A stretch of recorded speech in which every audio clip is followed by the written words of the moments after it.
उपबाजार सभापती निवडीकडे लक्ष, इच्छुकांकडून मोर्चे बांधणी सुरू. मोठ्या उलाढालीमुळे महत्त्व अनन्यसाधारण.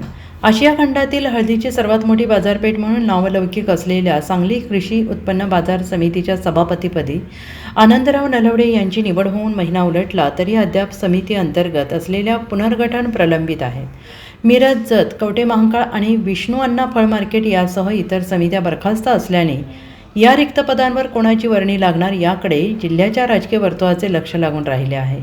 बाजार समितीमध्ये महाविकास आघाडीची सत्ता असून सुरुवातीला सभापतीपद दरवर्षी बदलण्याचे ठरले. मात्र माजी सभापती सुजय शिंदे यांनी तब्बल 2.5 वर्षे या पदाचा कारभार सांभाळला.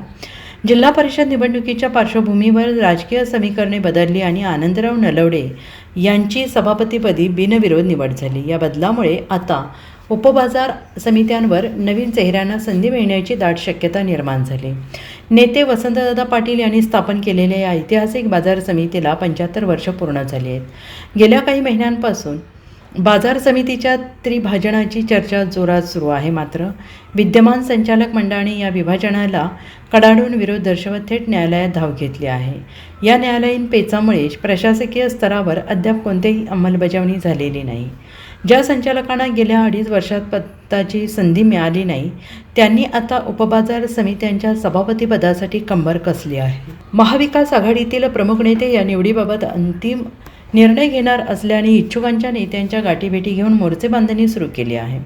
बेदाणा, गूळ, हळद आणि कडधान्यांच्या मोठ्या उलाढालीमुळे या उपबाजार समित्यांचे महत्त्व अनन्यसाधारण आहे. Bureau report, SBN Marathi, Sangli.